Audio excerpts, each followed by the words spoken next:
Thank you guys for the warm welcome. Thank you. Gamuchira Isali Gwaure, how are you? Sharon Chikukwande'ipi, thank you guys for the warm welcome. Thank you. Rafi Mwaruta ndeipi, Gamuchira Isali ndeipi, Tinevimbo ndeipi, Saru, Murise Becca, how are you? Tabitha, how are you?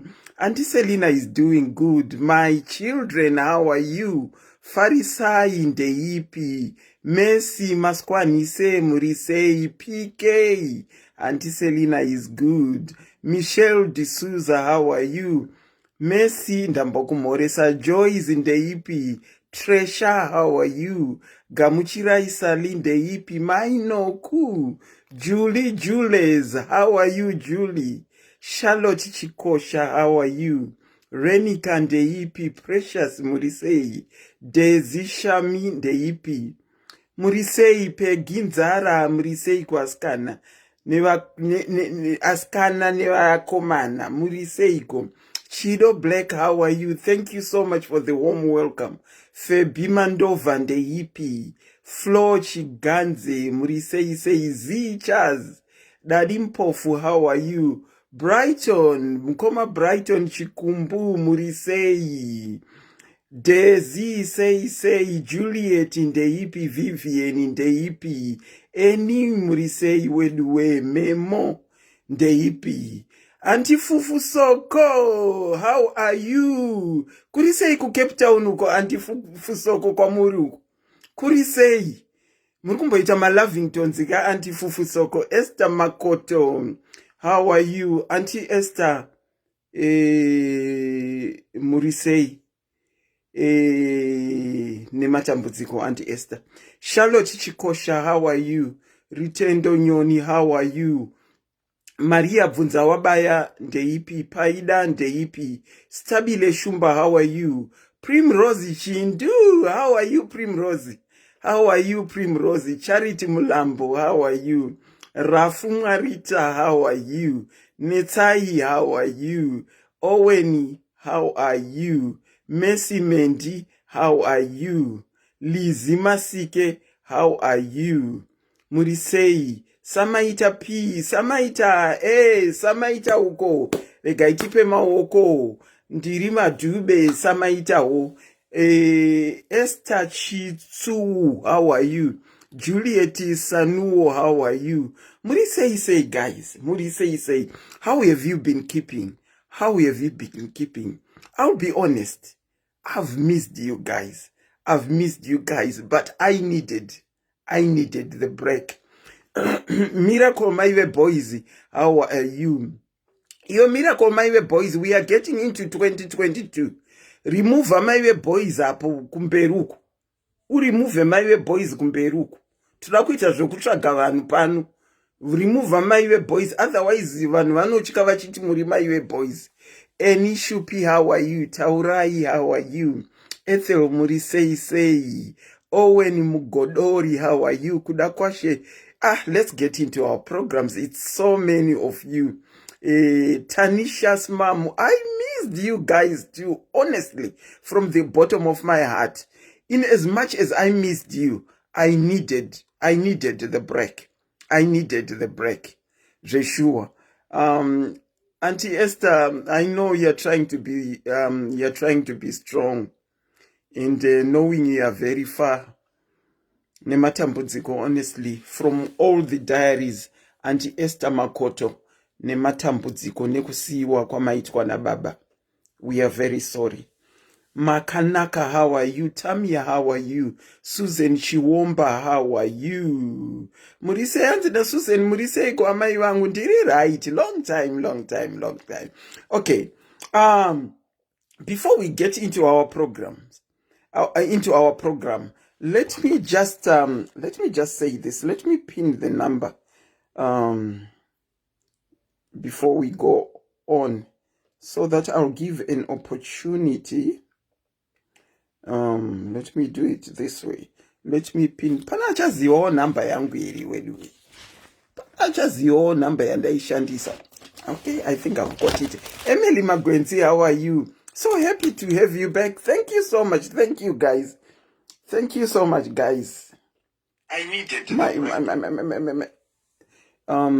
I want to pin the number, so I'll do it from the other phone. 4748330801. Okay, let me see if I can pick up the number from there.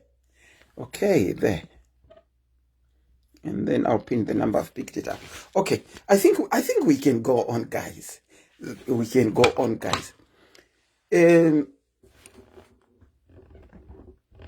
name is Auntie Selina, and welcome to another program, Yasisi Meli's Diaries, where we talk different things on this platform.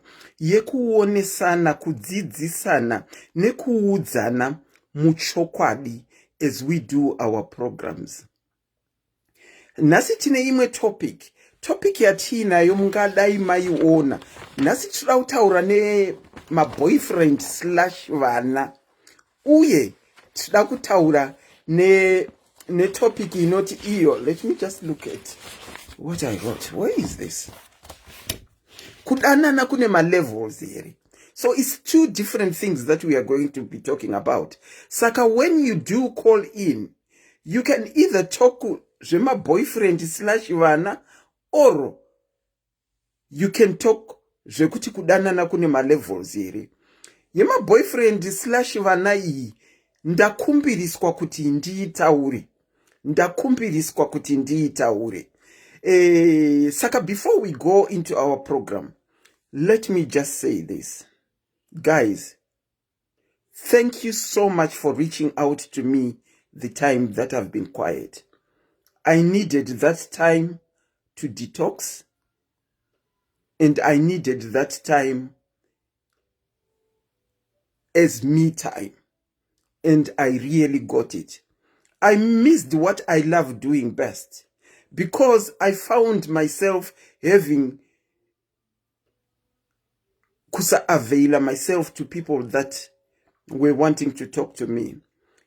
It broke my heart during the time that I was quiet to have to say to people, I'm not available to talk. That did break my heart. But however, I am back. Thank you so much for the so many calls. Thank you so much for the messages that you send asking kuti Auntie Selina muri right, Auntie Selina muri right here.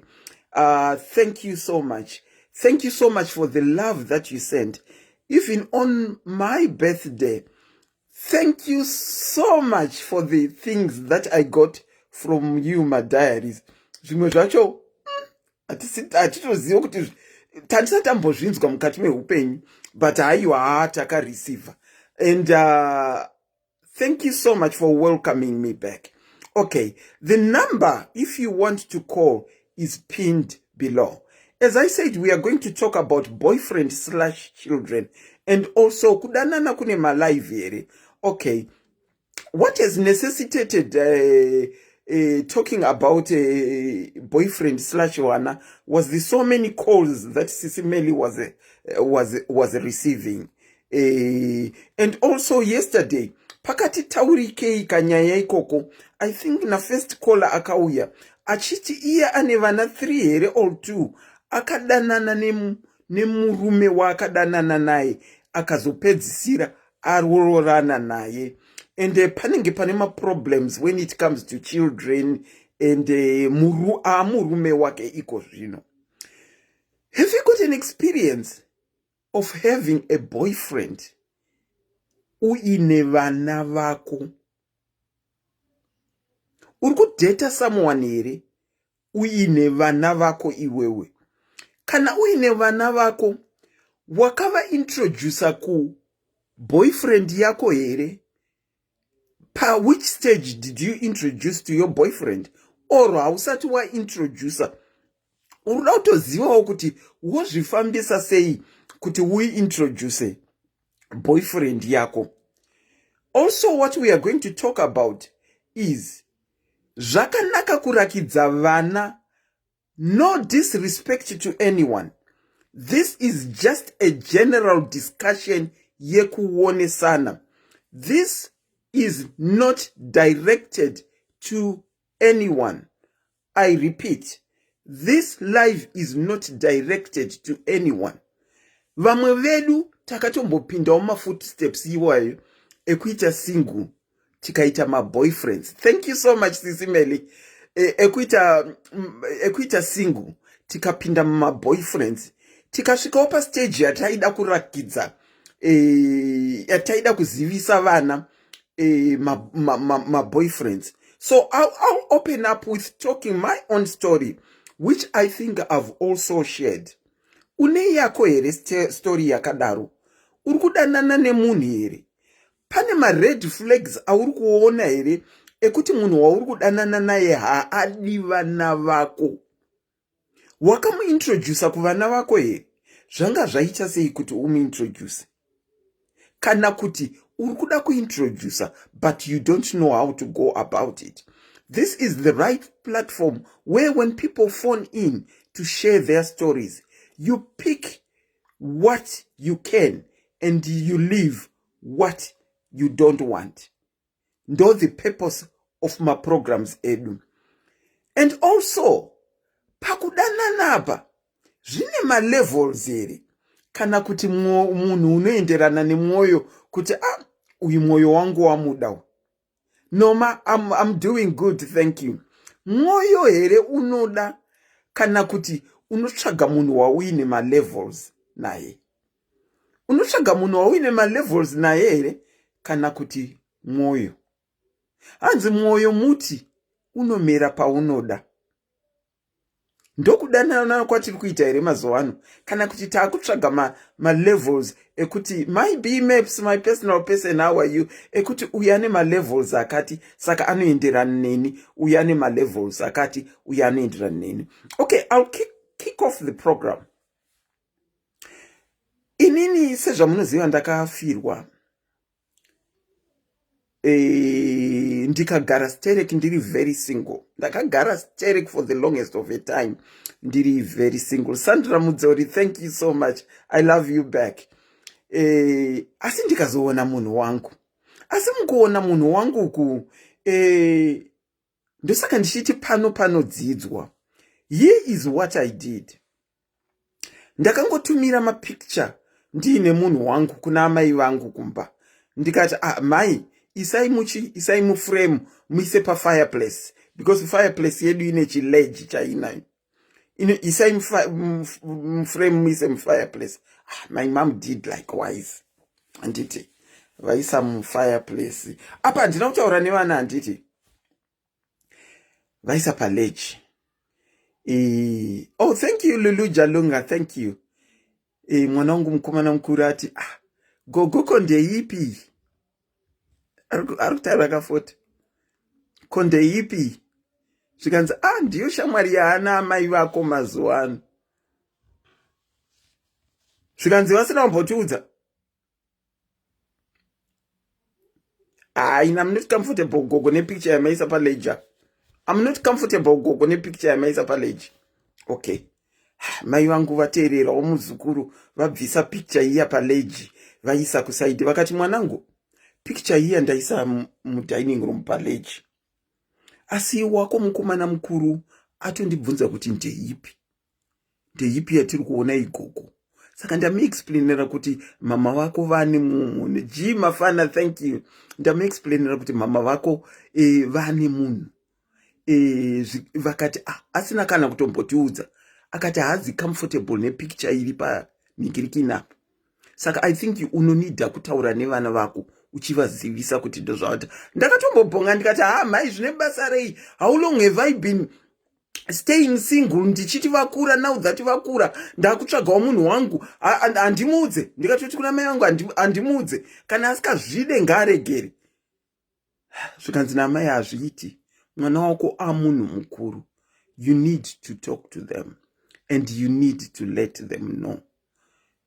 You'll be surprised they will understand and accept very well ukange wavaudza. Ndikati mai handiiti. handite ini ndiri munhu mukuru kwavari vanofa handi mukuona kubhonga kwacho kwandiri kuita neattitude yandiri kuita attitude yekusada kudzidziswa namai nekuti inini ndati ndini mai vevana ava ndakuziva zvese. How old was my son then? I think my son was I know he was over 18. Kuma 1920 koko 19-20 years old. Ini ndakazoita munhu vana vangu vakura. Ndakaita munhu vana vangu vakura. Ndikati havana zvikanzi zvaunoona atokura kudai. Ndikati kana hapana zvekunzi kukura. Isusu chiringoteerera zvamuri kutaura wani saka anofanira kuteerera zvandiri kutaura inini. Ndati ndane munhu zvapera. Okay. Amai vangu vakaramba vachitaura neni mwanangu unonidha kuzivisa vana. Okay, I gave in to my mom, but I gave in under protest yekuti ndinotaura nawo. Ndazovafonera paWhatsApp ipapo taita video call vese vari two. I've got two grown up boys. All my children are now above 25. Vana vangu vese va above 25 iko zvino. Above 25. Mukuru ato into 30. Ndazoita video zvataurwa namai, ndavaita get together also nemwana wasisi nemwana wa the late sister wangu. Ndavati handiti vanangu munoziva dhedhi vakashaika kudhara. Zvavakashaika kudhara izvi mama vagara makore akawanda vachimboti vaone kuti mukure. Aya mashoko andandakapiwa namai vangu. I'll be honest, they were not my words. My words andandakapiwa namai. Ndosaka chiti kudzidza kubva kune vamwe vanhu hakuperi. Saka zvavakashaika zviya mama vangu bhenge vakagara vachizvichengeta vachiona kuti mukure vachiona welfare yenyu. Asi iko zvino ndakufila kuti makura. Ndakufila kuti makura makukwanisa kuzvimiririra mega. Saka ndakatsvagawo munhu wangu wandakatsvaga wandiri kuwadzana naye iko zvino. Ndotonzwa okay.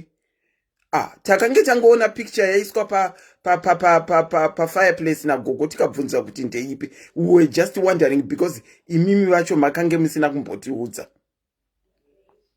Viola hai.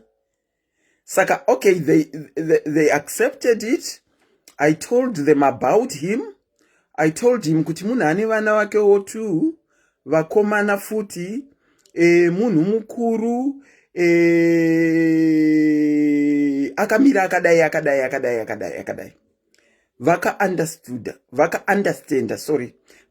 understand, and they started going along with the flow to the extent yekuti ndikafona kumba vanga vakutobvunza ivo pachavo kuti how is Uncle Bob, meaning kuti it was of paramount importance for me to sit down with my children and explain to them kuti ndane relationship.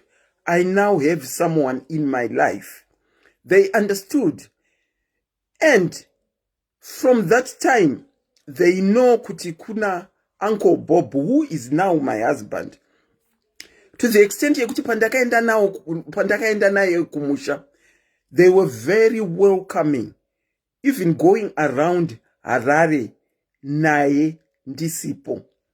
Saka that taught me kuti it's very important when you have got someone at some point which you feel is right kuudza vana vako nezvemunhu wauinaye. Nora hai. It's very important. Inini zvandakanga ndadismissa ndichiti vanoda kuzvizivirei, why should I ndinovaudzirei, kuvapira chii chandinovapira mai. I learned it was very important because the outcome yakazoitika after ndavaudza, after ndava introducer, yakatoumba hukama pakati pake munhu wangu na Ivo. So that is my story. What is your story like? Uchangodanana nemunhu here une vana vako vane maage api? What are your intentions in terms of your children? One other thing that we also might want, how many boyfriends did you introduce him? Ndakagara for the longest of a time ndisina munhu. Only him. I introduced only him. Wandakazororana naye. One. Only one. Chido Black. I only introduced to my children one. One chete. And ndakatodanana naye for years. For years. Before I introduced him. Kwemakore. Vasingatombozive kuti kune munhu. Ndakazotanga kubudisa mapicture angu paFacebook tienda away, but zvanga zvato kwazvaibva kwemakore, but it was on a quiet slate. Saka une wako here wauri kudanana naye? Une vana vako iwewe? What are your thoughts on the topic? The number to phone is pinned below. And also, tidakunzwa kuti pakudanana apa zvine ma-levels here. Before we go to that, I want you to listen to this. You know, Zimbabweans, Zimbabweans, I love kungendiri muZimbabwean. I'm a proud Zimbabwean. Kudzimwe nyika dzeku Africa uku tinototopa. During this week I was seeing a live ningirikini clip kari kusekulita ke the most 10 vakadzi vari ideal kuita vakadzi vemudzimba, and Zimbabwe was on top 10. Zimbabwe, hanzi vakadzi vekuZimbabwe vanororeka, vakanaka, vane hunhu. That is what the clip was saying. I want you to listen to this. Relate kuma levels ekudanana. Zvine ma levels here. I'm hoping that you are going to hear this. Let me see if my volume is not way up. Let me put it up. Okay, let's listen to this. I'm great, thank you. How are you? I'm fine. Where are you calling from? Where are you from? Zimbabwe. Can you But hear? you said you asked me to call America. Now you are not in America. I'm in America right now, but I'm from Zimbabwe. Where are you in America? I'm in Maryland. Maryland. Yeah, do you know where that is? Huh? Do you know where that is? Is it weather there? I don't know where. Is it weather there? Are you at weather around there? Am I at where? Weather. Is it weather? Iron weather. Is it iron weather you're talking about? Yes, it is. Yes. I don't know, but I don't know they have been there now. But I know them in Nigeria. Yeah, I know iron weather. That they go, you know, iron. Floyd Mayweather. You know, weather. Is a weather. I'm not a weather. Okay, thank you so much for joining. We're gonna try somebody else, okay? No, not try somebody else. I'm not asking you finish now. Okay. Are you married or you single? I'm married. Why? You mean you married me, Abby? No, I'm not marrying you. I'm not gonna marry you. Why? Because I'm sure there's someone else who's going to marry you. I don't think you're my type. Why I'm not your type? I don't think we're communicating. Aluki? I don't think we're communicating. Eh? We're not talking. So Why can't you speak better English? You are just, people know hear you clearly now.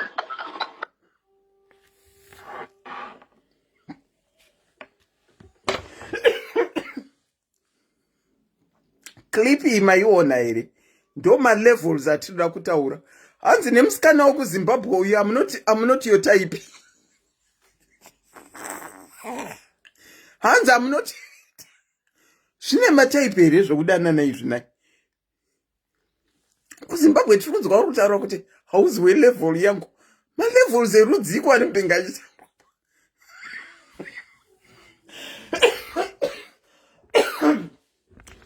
Askana ma levels erudzi amuri kumbotaura pakudanana. Ma levels erudzi. Okay, we are going to be using WhatsApp to call. Let's use WhatsApp to call. The number is pinned below. Kudanana kune ma levels here, kune ma type. I just used that as an example. Jacqueline, hi. I just used that as an example. I came across it today. Pandafunga topic mvandangoona musikana wekuZimbabwe arikutaura nemuNiger arikunzi hauziwe type yangu. Kune ma levels here kana kuti kune ma type. Okay. It's now open. You can call. So boyfriend/children. Oh, ma levels.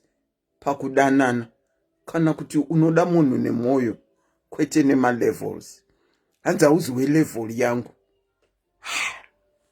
Okay. You are free to call in. Kana kuti ndombo player futi here. Ndombo player futi here. Do you want me to play? Thumbs up if you want me to play again. Thumbs up if you want me. Thumbs up if you want me to play again. Okay, takamirira varikuda kufona. Regai timbo player we level we thumbs up. Okay, here we go. How are you doing? Okay, Tana kola.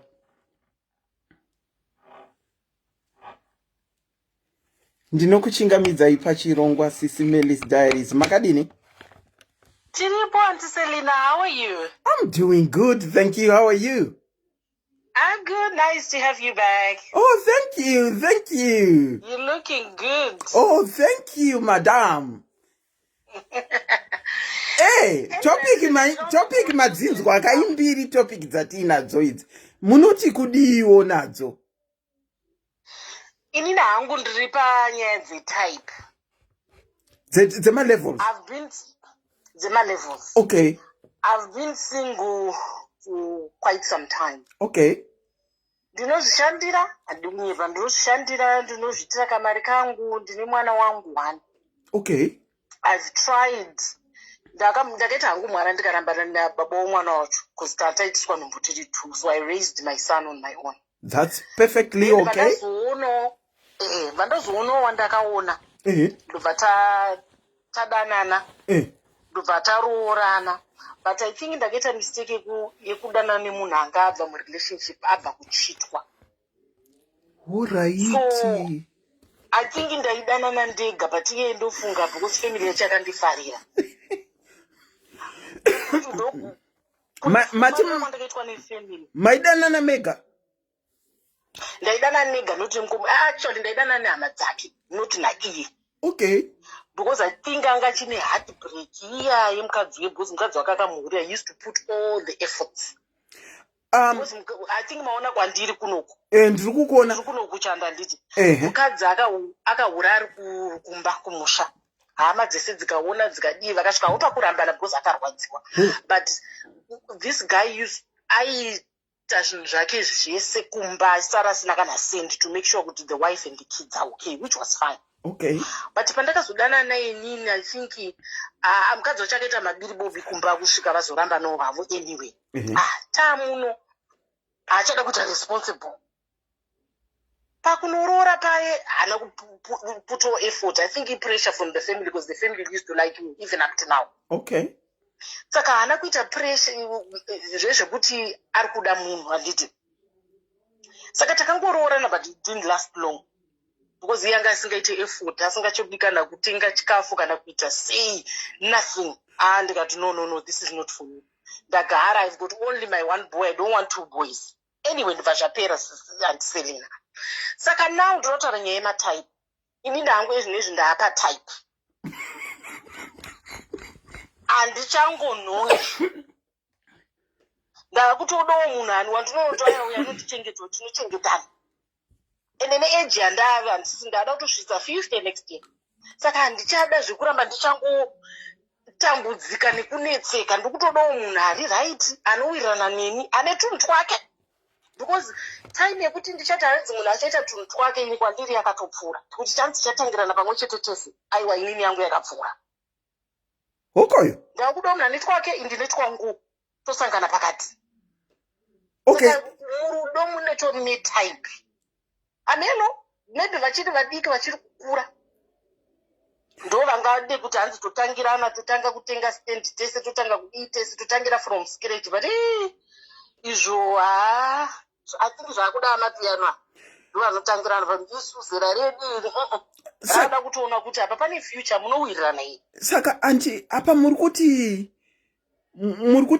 rudo rwoita number 2 type yoita number 1. Ndiri kunzwa zvakanaka. Love can grow antiselina mufungi. Unoona uchitiko zvinoda rinotogrowa senge siko vakadzi kazhinji ukangobatwa mushe chete. Unoda munhu wako no matter what. Alright. Saka zvine mhando antiselina. Zvine type. Matidzokorodza level yamakuda kuti level yakaita sei? Iye munhu ane tunhu twakewo asi anondida obviously. But ane tunhu twake kuti handizonetsekani naye. Okay, saka mukomana murume akangouya asina tunhu twake twaainatwo, ari singuwo akarambana nemukadzi, imi muri singuwo makarambana newo makarambana naye apa. Asina chinhu. Anogoshaya sei chinhu? Ndo vane maproblems varume ivava nekuti vabva kwavarambana uko anenge asina chinhu sei? Kwabva kaanenge akatorerwa zvese. Haungazotorerwa kazvese kunzi buda. Zvese. Kushayikana responsibility wakana kaike kunzi vashayana. Zvese kutorerwa. Saka manje apa anti kana masangana naye munomubvunza sei kuti unechi? Aiwa, juri mukutaura unotoona tinotobvunza kuti saka uri papi? Ai ndinobvunza. Zvino mukubvunza mukaendeswa kumba kwaBhururu nekuragidzwa motikari maBentley ana Bhururu. Aiwa, Selina ndakangwara. Ndakurira mugeto handichanyeperwa zvisizvo zvazviite. Anonyepera one day, the next 2 days or the next whatever week or whatever ndinge ndichitotarisa kuti zviri kufamba sei. Handinyeperwa for long. Ndiri kungoona mucomment section vanhu vachibvumirana nemi nezvamuri kutaura izvi. Namwari, because unonyeperwa one day 2 day wochitanga kuti assessment dzako iwewe uchitarisa kunyeperwa kuye ndo red flags ayatinowa wozouya uchingoti rudo kana kuti like nezuro ndakateererawo nezuro program iyi nekuti handichezive zvekuita zviri kutondinetsa ndikunzwira tsitsi. Unenge uchiruda munhu kana uchirwira munhu tsitsi. Munhu kana akurwadzisa chaizvo that's the end. Hapana zvokuti anondinzwisa tsitsi iye sei asinganzwi tsitsi. Why varume vachinzi vane heart of esteem isinganingirike sei sitakareruka. Saka imi shuwa tofa isusu vakadzi. I think we have talked about it in one of the programs. Isusu vakadzi we are emotional beings. We are emotional beings. Therefore my emotions anorula kupinda anything else when it comes to us women. It's true. Ndosaka vainzwa tsitsi mai vaya vaitaura nezuro kuti vari kunzwa tsitsi. Aiwa, unonzwa tsitsi but not for long. And not zvinoisa vana vako padisadvantage. True. Zvinoisa especially ropa rako padisadvantage. What I ndakanzwa hangu position yavo but even up to now ndinotovanzwira tsitsi kuti no, I wish kuti one day zvikachinja zvazvo. Imi makutovanzwirawo tsitsi manje futi. Because situation yavo yekuti vari kunzwira murume tsitsi asiri kuchengeta vana vake. Iye ndiye ari kutochengeta murume. And do you know that women, especially women in Zimbabwe, we work so hard. We do. We work so hard, and we even work so hard for varume. Wow. We work for them so hard. Vamwe vacho havatu appreciate. Auntie, Saka ndakatochinja magiya kuti handife ndakashandira mumba. come on. Auntie, I've seen kuti when you were narrating your story right from start, makadanana nemunhu angabva mu relationship nemumwe munhu. Manga mune mwana wenyu imimi. Makadanana for how long, and at what point, if I can take you back, at what point did you introduce your child to your takumuti ex-husband now? At what point did you introduce your child to your ex-husband? And my circumstances, akaita sei akazokuita kuti muintroduce mwana wenyu? Takanga tadanana for, I think, nearly 9 months. Mwana wangu asingamuzivi. Okay. But during that, in about 7 months, 6 months, pakangoita divorce yake tsungu. Ndipo akabva andudza because aiprocessa divorce yake ari kuno. Ndipo akanditi inda kutorora, now I'm free. Ndikati well, fine and fine. Chaiwirirana ipapo. All right. I think maybe because anga akupuwa operation kumba kwake, but deep down in I didn't know kuti ndainzwa hangu because he used to refer kuti mukadzi yakandirwadzisa chichi kusvika pandira pa used to do everything. Saka dzimwe nguva zvaitomboita wari kuti achiramba achimbozvitaura here and there. Munhu akarwadziwa ndofunga he didn't get over it. And inini ndini ndakabva ndaita munhu wokuti akadanana naye for long after that break. Akambodana hake nevasikana, but not for long, but zvekuti akambodana nemumwe wakaita naye 3 months wakangosiyana. Ini ndakazoita muchisecond. Okay. So I think that heartbreak in the trust yanga yekumunetsa. Saka ndopa ndakadananawo naye. Ndopa makadanana naye. Okay, go on. Pandakazodana naye nini, sometimes aigona kurefer kuti vakadzi hamutrust kenyu. But aiwa kana varume wese bwana. Yeah, zvakaitika. Sometimes I used to console him. Ndikapesa ndati aiwa I'm not there to console him. Zvakaitika. I wasn't even there. But utozoona kuti as time went on, chimwe futi andisekera chakazoita kuti ndizoti no, I can't do this. Mwana wangu ndaigara nemwana wangu. Mwana wangu anoda zvebhora, iye anoda zvebhora. Okay. My first days ndo paaita zvekuita kunge ari kuningirikana zvezvo, ende vaisapota team 1. All right. Not even one day akati ngatimboenda kunoona bhora kana kuti kugara pasi kuona bhora, or just to go out vari 2. And Selina, there's not even one day. Kwake ukanga ane vana here? Anga ane vana kwake? Anga ane vana. Vangani? Anga ane vana. Papa nevakomana here? No, papa nevasikana. Okay, all right, okay. Saka vasikana vanga vari 3. Saka he was a good guy hake kupa vana vake, because he used to put more effort. But pakazotanga kuita comparisons aye kuti iwewe you earn more, saka you can look after your kids. Inini mari rega ndise kwangu. Vachienda kuchikoro. Saka zvezvekuti iwo you are okay here, inini let me concentrate kumba kwangu. Ndo pandakati no, this is not working. Yeah. This is not working. That was a red flag in its own yekuti kana zvakatodai tichiri kudanana kana ndatomumba zvinotogona kuita worse. Wow. Saka zvine malevels atiseli. Aiwa, I get you. I know what you are talking about. Auntie, thank you so much for being our first caller and sharing your story. Tatopika kuti zvine malevels wena. Thanks so much, Auntie Selina. Nice to take care and have a Merry Christmas. Thank you. Same to you. Ndatenda zvangu, Auntie. Good night. Good night. Bye. Wow, hanzi na Auntie vakusvika kuma 50. Vakutarisira zvema levels, noti zvekungonowira. Vakuda kuziva kuti munhu uneiwo, what are you bringing to the table? Not kungowira. Vari kuti vakaintroduce mwana wavo after 9 months. Kola tinokuchingamidzai pachirongwa makadini? Tipa makadiwa muri sei handi? Aiwa tiri right, makadii ikoko kwamuri uko?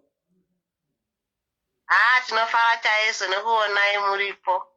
Thank you so much. Hey, muda kutiudza nezvemalevels here kana kuti nezvevana neboyfriend?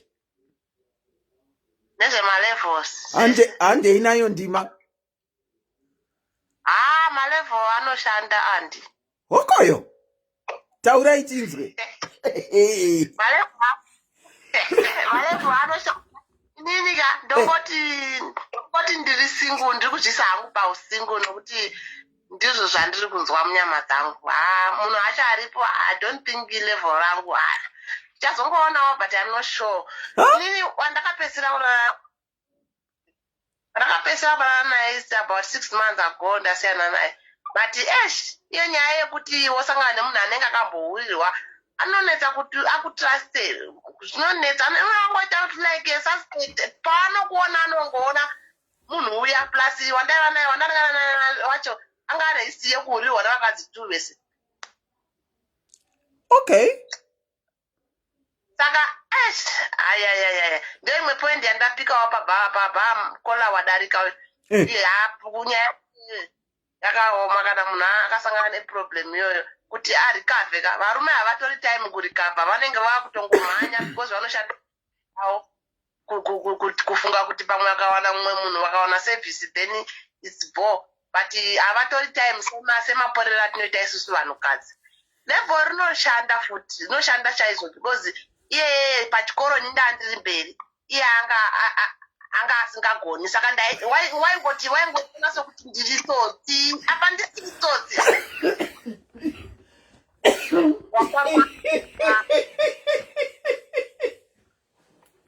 Ola, mati munhu wamaidanana naye anga asingagoni kuchikoro mamuri kumberi. Ndomboziva kuti akasvika grade hadi because inini ka chirungu ndangaitomurova nekure. Iye asagone kutaura chirungu. Not that it's important. Mati? Not that it's important. Agone kutaura chirungu. Anogona ake but anapika hapo na hapo but still ka anenge akuona sokuti inini ndakangwarisa because ndinogona ndakangwarisa. I mean like utsotsi nindisina handi shuwa ka ndandisina utsotsi but aingotoona sokuti ndakangwarisa chichi nekuti inini ndakadzidza kudarika iye chero ndisingazivi kuti akapedzisira chii but alright. Imi hamuziva kuti akapedzisira chii? Imi makapedzisira chii? Akapedzisira form 4. Makapedzisira form. Saka muri kundiudza kuti haana kusvika. Imi kana makaita form 4 iye muri kufungira kuti haana kusvika form 4? Form 4 haana handi. Atomborina. Akuma form 2. ZJC? Yeah, I think so. Because pane nyaya. Izvezvi ndakuda munhu akangwara mumusoro plus ndoda kuti munhu ane musoro zvokuti ini ndaita kana tikanetsana naye ka anogona kutora mari ka aipedza marwadzo ake pakutora mari ondoita waste handi akatenga foni ye3000 point yanga iri yekungondigwadzisa chete. Munhu ane future here naye handi munhu ini zvakawandisa paari zvokuti even hangu ndayo ndiri wrong apo ndeapo but malevel ka anotoshanda handi. Alright. Pamakasangana naye chii chakakuti chakaita hanai kuti gidhi kuti mudanane naye? Ini ndakangofarira bhodhi yake. Yakaita sei bhodhi yake? Ndinofarira maslender. Mati? Ndofarira vanhu vatete. Ndozvandakada. Ndimi here muri paprofile? Aiwa ndibhudhi vangu nemukadzi wavo. Ndandati hazi slender kawo. Munoda vanhu vari slender? Ndoda maslender ende ndoda munhu ane musoro. Ndoda munhu ane musoro. Handidi munhu asina musoro. Iye waingofarira kuti akabata mari ka anotambisa kana kuhembe. Munhu anondotenga hembe ye700 apa haana kuvaka kumusha. Munhu asina musoro handi haana kana future. Saka makatomuramba here kana kuti muda kumuramba? Ndakatomuramba. It's been 6 months ago ndasiyana naye. Hai kana. Saka iko zvino makutsvaga nelevel rakaita sei? Ndoda munhu ane musoro. Handiti munhu ane musoro chero kuri kuti anotambura ngaaite musoro kugona kutsvaga mari abata mari yacho andi ngaazive zvokuishandisa. Alright, ndiri kukunzwai. Saka kana mazoona munhu ane level mozoudzawo Antika kuti ndakamuwana ane level. Ndichakuudzai handi aripo pari zvino and I don't think munhu handimbooni mwoyo wangu unorambirana. Aiwa, Kola, muri kuti aripo pari zvino pane mumwe here? Aripo hake but asati aenda padzimba paimba yomukati saka kana neniwo ndiri kungomubhana feeling yangu inoramba nezvaari ndezvekungoti tingotara apa napo ndakamuudza kuti tanga waroora tozoita idu bonde kana waroora nekuti ndakaona Alright, pane aripo iko zvino chii chamuri kupika chisiri kunyatsoti dyo pamuri? One handidi mbanje. Anopota? Handidi kuti anosvita mbanje anotambisa mari achingosvita mbanje. Two ndoda futi munhu anonamata pachikoro palevel rechikoro bho but nyaya yembanje iyi nekusanamata ndo zvatisiri kupindirana nekuti ini ndakunamata ndodawo munhu anoziva Mwari achicha Mwari. Alright. Saka kana musingadi mbanje muri kutombomuentertainerei kana musingadi munhu anoita zvembanje? Why are you entertaining him? Akati achazisiya hake. Zvarini? Ameno hake takamuudza ndoda munhu asingasviti mbanje then unofanira kuenda kuchechi kunonamata. Pasina izvozvo hapana future. Saka munhu anenge achingopromisawo kuda anofunga kuti acharova makumbo manje hamaya. Amupe? Ndipe. Munomboita nguva dzamunosangana muri vaviri here muchingo kuuya kuzoonana kuenda kumba kwake kana kuuya kumba kwenyu? Aiwa, ini kumba kwake handiendi, tinogara kubasa. Asi imi mamuende kumba kwake? Handiendi. Ende iye auye kumba kwenyu? Tinongosangana kumoo kana auya kuzondiona anogara kune imwe province, ini ndogara kune imwe province.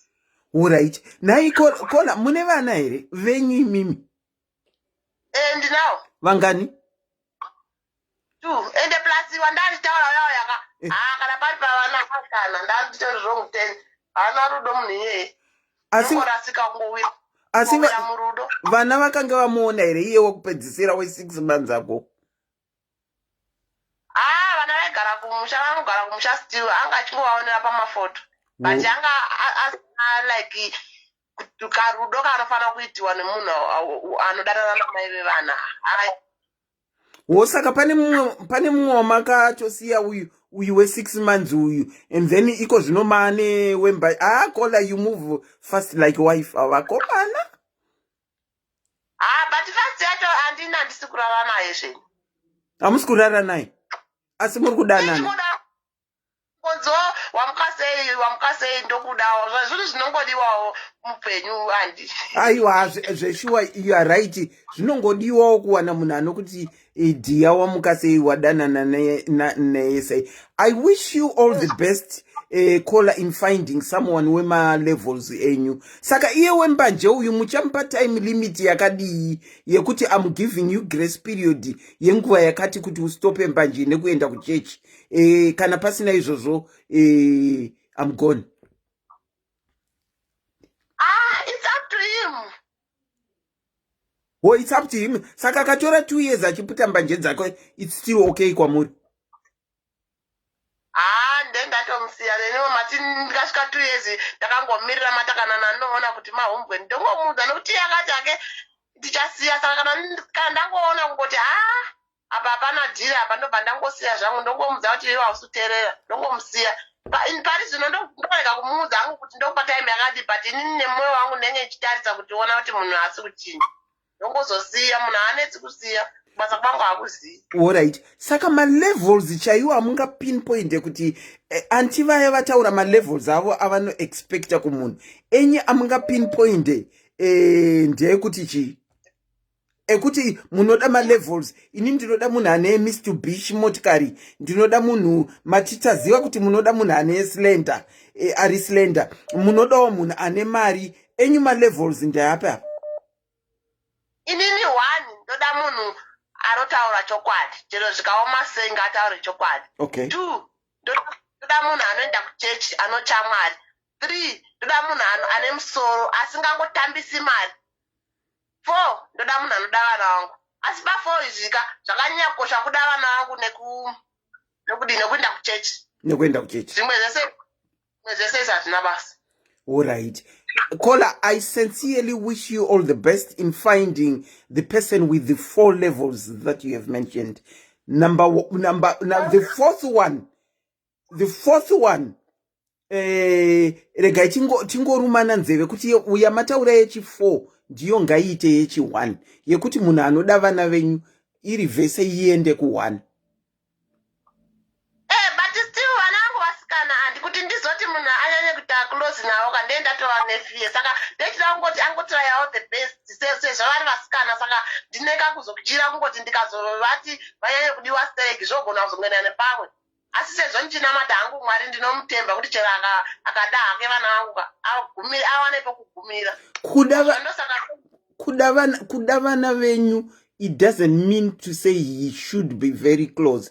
Kuda vana venyu vari kumusha muchidanana naye, munhu anofanira kunge achibvunzawo vana venyu kuti vana vari right kumba, chikoro chiri kufamba right, wakambopedzisira kubvunza vana rini, mwana akanzi ari kurwara toita sei saka mwana ari kurwara, pari kudiwawo kutenga hembe kana uniform, rega ndikubatsirewo ubatsirikane nekutenga hembe dzevana, rega ndikupawo $10 aka uwedzere pakutumira vana. Ndokuda vana kwatiri kutaura, not kuti iye aende close pavana, but action yake towards your children should count.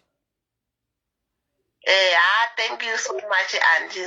Mwari shuwa akuitirei matondikanzela ipapa. Thank you so much. Take care and all the best. All right, regati mbonzwa vamwe Auntie maitamba sangu ndipikawo. Good night. Okay, bye. Bye. Wow. Rega ichidzokere pane Zimbabwe yanga ichikola. I'm hoping kuti they will pick. Waziva Zimbabwe network ukanga usina kupika. Inoti netsei. Tatoyamurana kuti munhu kana achida vana vako, it doesn't ndinokuchingamidzai pachirongwa. Kola makadini? Ndinofara hangu makadiko mama. Aiwa tiripo hedu. Muri kuinzwawo nyaya tine nyaya mbiri apa. Nyaya tainzwa. Inini yangu ndeye level. Okay. Ini ndiri musikana ndambobvira ndakawanikwa, but ndine imwe experience so yandakaita Auntie Selina. All right. Ndakadheta mukomana for a year. So ndadheta ndobva zoti ndoda kuti unoona kumba kwedu. Okay. Ndaisainzwa ndoda kuti unosangana namama vangu. So baba vake is late. Oh, shit. Saka inini ndinogara kunonzi kuBrookview, iye anogara kuGlenlawn. Saka zvekudanana zveshuwaka zvine malevels. Muri kumadel meseka. Kwana Brookview nana mati anogara kupi? kuGlenlawn. KuGlenlawn nekwana Brookview kuma levels kumadel ikoku epamusoro. Kuma levels Auntie Selina. Sure. But what happened is ndaenda kuya for the first time. I'm just munhu ari natural. Handisi munhu kuti ukaona unofunga kuti maybe ndabva kupi, unenge chingoti maybe takangofananawo nevamwe. Handinyanyo kuratidza zvangu kunyanya kusiyana nevamwe. But saka pandakaenda kumba kwavo ndichinoona mai vake tasvika. Havatoseta table for lunch, tichiita gara pai. Papa nevo vamwe vanhu vanga varipo vabva zvikanzi saka vakanditarisa indogara ndakachengeta shoti ye ndofunga muri kuona profile yangu. Ndiri kuzviona ishoti ye dzevasikana kumadel ndiri kuiona. So tasvika paya tagara Auntie Selina vari kutaura nyaya and then vakubvunza saka une makore mangani chichi ndabvunzwa pai ndikutotaura but ndingoona mai vacho vari kungonitarisa vachazobvotsoka vaenda kumusoro vaita sindikati vari kutarisei ndaitotadza kudya vachingonditarisa. So that day hatina kuzonyanya kutaura zvakawanda. Ndapedza kudya tikabva tati takuenda chichichi. Saka ivo mai vacho vakazotanga kundidza kuti inini mwana wangu ndiye accountant saka chichi yakaita dhigiri rake zvakadini ndakati ndozviziva akandiudza chichichi. Ndobva ndaenda kumba antiselina ndangoenda nchiti kasa vanondifarira kuinge ndandakapfeka zvakanaka wani kochi malevels zveshuwa anosiyana. So ndakazoona mukomana akungoita lolo and I was wondering kuti kochi. Then rimwe zuva ndobva azoti pane kwatinoda kuenda. Ndikati it's fine. So takabva nekutawuni tese ndobva toda kupfuura nekumba. Saka tapfuura nekumba taida kuenda kunonzi kudombosha. So mai vacho ndopa vakaita sei vabva vandiona futi ndiinaye. Vakaratidza kuti havasi kufara. So ndakasara ndakamira panze pamota, then iye akapinda mumba pane chaida kutora. Mai vacho vatobuda panze pepe vakutaura neni. Saka vari kuvhunza ko uri kubva kupi? Ndakapfeka worksuit. Ko uri kubva kupi? Ndikati ndiri kubva kubasa but ndazopfuura nekuchikoro. Zvikanzi ubva kubasa? Ndikati zvikanzi unoita basa rei? Malevels ka? Ndikati ini ndiri mechanical engineer asi iko zvinoti kuita masters. Saka ndanga ndichibva nekuchikoro. Unoziva sisi Melika ndakaona fesi yavo ichiratidza kuti vanyevenuka, so malevels ariko. From that day vakatanga kundifonera uri sei ko uchauya rini, uri sei ko uchauya rini. Saka malevels ariko Selina. Malevels ariko because ndofunga anga sina kunyatsokutsanangurira amai vake here handizive. Uraiti? But ndakanyatsokuona kuti kubva ipapo ndichitaura inini ndega ndichivaudza mashandiro angu nekwandinoshanda nekwandinonyatsokubva, ndakaona kuti vakabva vatochinja and vakabva vatanga kuti zvino mwana wangu ndanga ndambodzwa kuti ane dhigiri rererere yakaunzi. Zvikanzi zvino otomukurudzirawo aite zvauri kuita izvi, but before vana mai pakaipa malevels ariko antiselina. Saka muri mese here nemunhu wako? Tichiri tese antiselina. But unonyatsokuona kuti kudana tikudani noti mukomana anoda. But mai vacho vakatozongodawo muroora nekuti vangonzwawo kuti muroora akadai. But ngadai ndanga ndisiri mumwe munhu wekuti handishandi, handina chikoro, handifungi kuti ndaikwana ipapo. Ndozvandakaona ipapo. Wow. Saka malevels anosiyana zveshuwa. Aiwa malevels kusiyana anosiyana zveshuwa. Asi mese mamuri wekumadeldel. Zvamamuri wekumadeldel it was okay with amai. But amai nekuti vanga vasina kuti dyo kwauri vakanga vakutsvaga kamwe kalevel futi kavakazokuudzira kuti mwana wangu ane accounts. Saka iwowo vasina kunzwa side of story yako. Saka pavakazonzwa kuti uri kuita chemical engineer, wakatoita first nigirikini ukapedza masemester ese, ukapedza masemester echemical engineering wakakutoenda kuti unoita masters. Vakabva aiwa ariko zveshuwa, you are right, ariko malevels. Ndabvuma ariko. Aiwa antiselina malevels ariko. Munozoti inini ndakakura amai vangu takaberekwa tiri 3. Amai vakafa ini ndandiri mukuru. Saka ndinenge ndine mamwe manzwisisira ndinoita eupenyu ekuona kuti hongu mukomana ndinaye asi unozwa kuti kune vamwe vana vari spoiled vakadini unenge uchitozvona kuti makuriro atakaita akasiyana dzotese tinogara hedu kumadhehodheho but magariro mabatiro amunenge muchizoita nevabereki venyu ndo anosiyana. Saka inini manje vamwe vanenge vachisleya vamwe vanenge vachiita sei vamwe vanenge vachiita seika. Inini manje I'm so simple, natural. So the mother maybe thought kuti murora ndaijira kadai uyu kana nemwana wangu azvidini azvienderani. Yeah, sure. I sincerely wish you all the best in your journey yema levels yekudanana na accountant. Kana kwakuita muchato moti udzowo toushedzera padiaries apa kuti imi ma levels ariko muchato uya wazobudirira. Aiwa muchato manje Auntie Selina tichakudedzai. Hai, ndinotenda. Take care.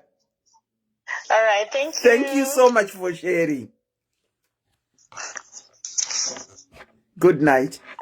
Ma levels ariko wakomana. Rega ichimbotora mama makola tinzwe kuti vada kunyanyotaura nezvei chaiko kuti vane ma levels ava vanoda here kana kuti kuvana neboyfriend uko. Ndinokuchingamidzai pachirongwa kola makadini. Tiripo makadini. Aiwa tinotamba chaizvo. Welcome back. Gamuchirai kudzoka pabasa renyu. Thank you so much. Thank you so much. Injini ikotliwe. Zvine ma levels here. Inini hangu ndauya senge kuita unge ndichaita ka opposite nevamwe. Uraiti. Nokuti tinenge tichida kukurudzirawo vechidiki vari kukura kuti vazive vakure vachiziva. Nenyaya yekuti vamwe vanosara vachitarisira level yavo vozoishaya vozosara endi makore haamiri. Muchirevei kana muchidaro? Ndinoreva kuti vazhinji vanonzwa kuti level yakakosha. Vanenge vachinzwa kuti level yakakosha, inini handifambidzani neisiri level yangu. Asi unozoishaya level yacho inoita serious newe unozoita sei? Ameno. Zvinotoda ivo vachidaira vega kuti zvinoita sei? Zvoda ivo vachidaira nokuti unogona kuishaya level yako. Uyezve isusu madzimai kazhinji tinonakirwa nepatiri nzvimbo yatinenge tiri tobva tatoshamisira tobva tatoona kunge tatova level yepamusoro just because ndinoshanda and just because ndinotaura nevarungu the whole day ndaakutozeza umwe munhu asingagoni chirungu asi inini changu ndakachigona nokudzidziswa nevana vevarungu. Unozviziva here izvozvo? Hatizvizivi. Zvinoitika taakutojaira kutaura chirungu nekuda kwokuti tinavo uye tiri kune dzimwe nyika tiri kutaura chirungu chete. Saka ndozoenda kumusha ndoona brother vasingagoni chirungu. Dzimwe nguva vakatodzidza kupfuura inini asi nokuda kwekuti havana pekutaurira chirungu kunyanya vanotadza kuzotaura chirungu chacho. Handiti maona. Asi inini ndinenge ndichiti ndoda level yangu nokuda kwokuti ndangoita zundu rapinda mudanga remombe ndakungozviitawo mombe. Okay. Madhu, kana muchida kuudzawo vana vechidiki kuti zvema levels hazvikoshe, saka chamungavaudza kuti chinokosha chii? Inini ndinovaudza kuti tarisai munhu ane rudo, munhu ane mwoyo wekuda munhu. Kana mamuona munhu ane mwoyo wekuda munhu, go ahead with that person. Anditi nokuti ukazomira uchiti ndinoda wakasvika kuuniversity, iwo wakasvika kuuniversity kwacho, sometimes you are not working. Iye ari kushanda mugarden, haana kusvika kuuniversity, but he can look after you. But iwo unoti kwete ndinoda munhu akasvika kuuniversity kumberi uko, asi unozomushaya, asi makore achifamba, iwo uchiti ndinoda munhu welevel yangu. Nai Madhu, mune vana vangani? Inini ndine mwana 1. Musikana here kana kuti mukomana? Musikana. Hau, zvaita zvakanaka maita mwana musikana Madhu.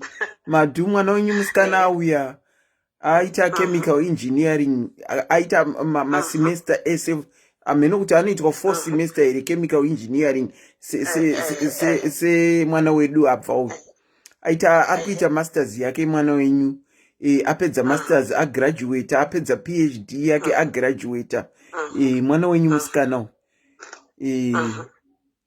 atsvaga anokuunzirai aita zvinoda mwoyo wake aita zvinoda mwoyo wake tongomuti akunzi nikirikini Dr. Madhumbe mwana wenyu anokunzirai injini ikohloweni yekumalawi injini okay kana yekuNigeria kana yekuZimbabwe injini ikohloweni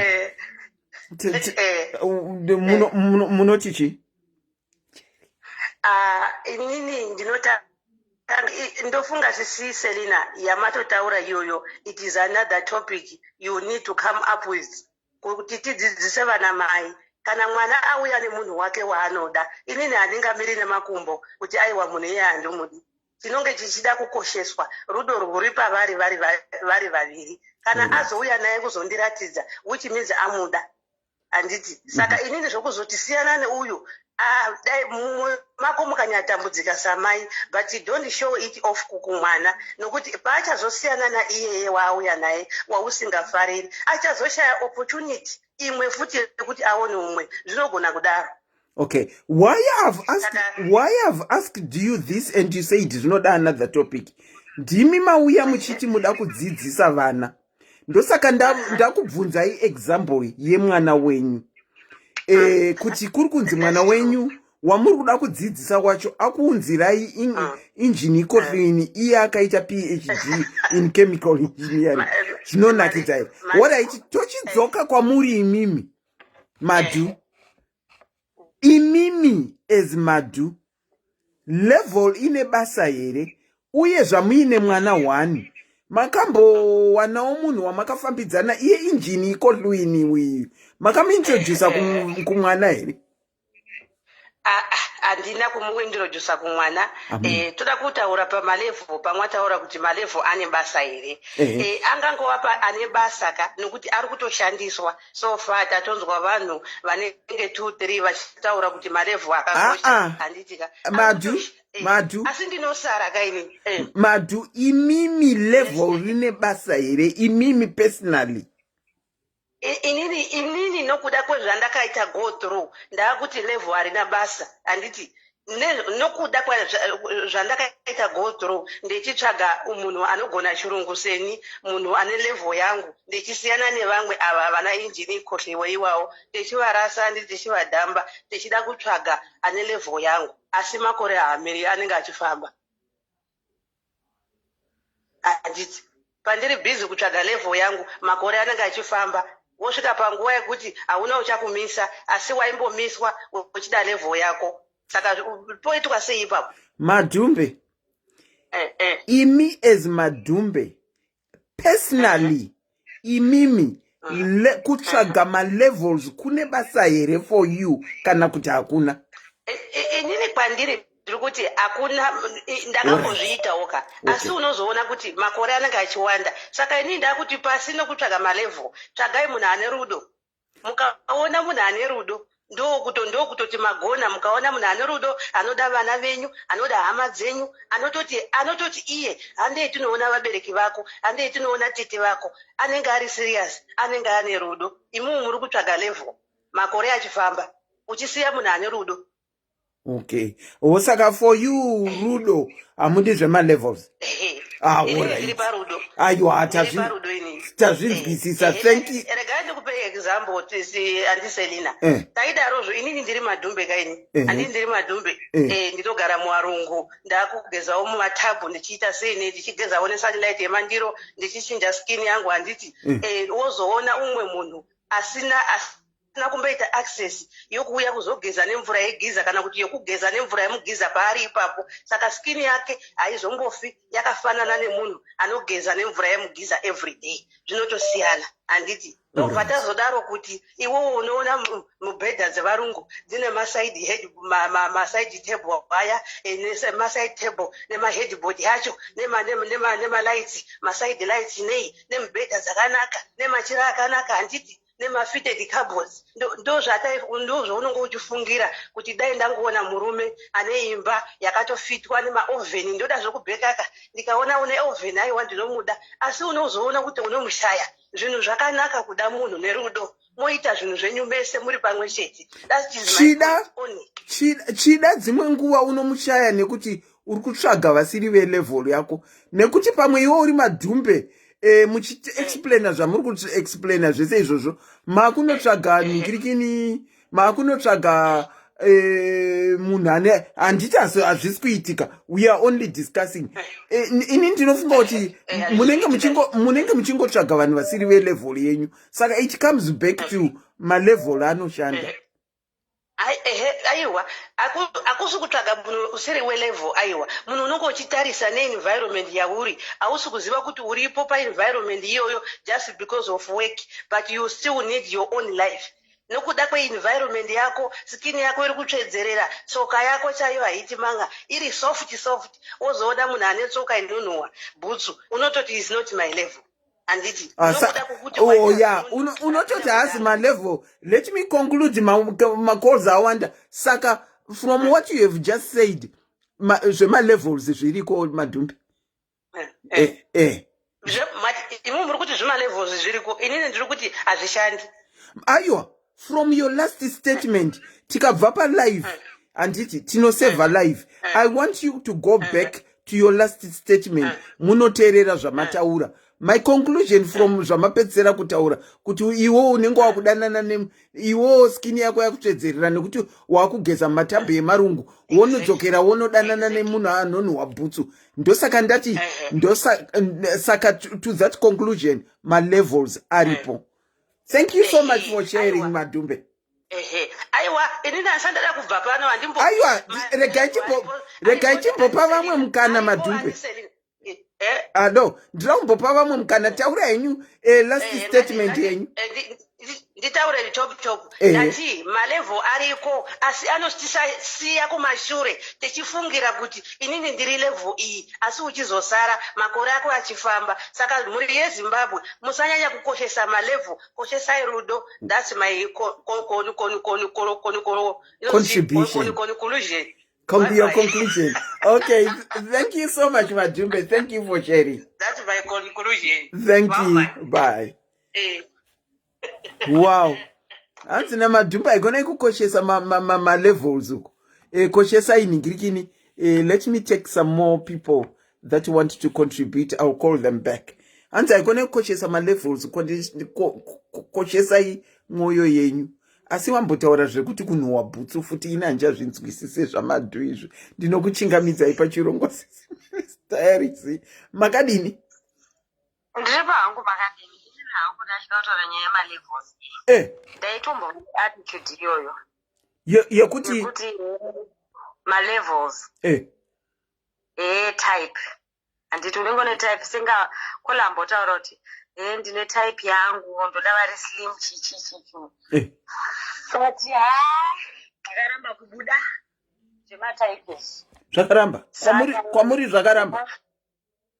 Zvakaramba kubuda zvematypes zvakaramba kubuda, saka I just decided kuti let me hang my boots. Ndikahenga mabhutsu angu ndikasiyana nazvo zvemujomeshi.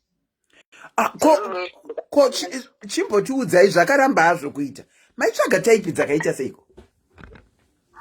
Zvezvekuti munenge makazokura mune idea vasikana handiti munenge mune idea yekuti murume akanaka ari masculine ari chichi anochena akadzidza and stuff like that. Ndo zvinhu zvamunenge mukudini zvamunenge muchida, but I've realized kuti it doesn't work because sometimes tinoona nemaziso edu enyama and then we think kuti this guy would be good for me because he looks good, but what is inside a person you really don't know. You cannot tell what is inside a person, but by looking at them, the way they dress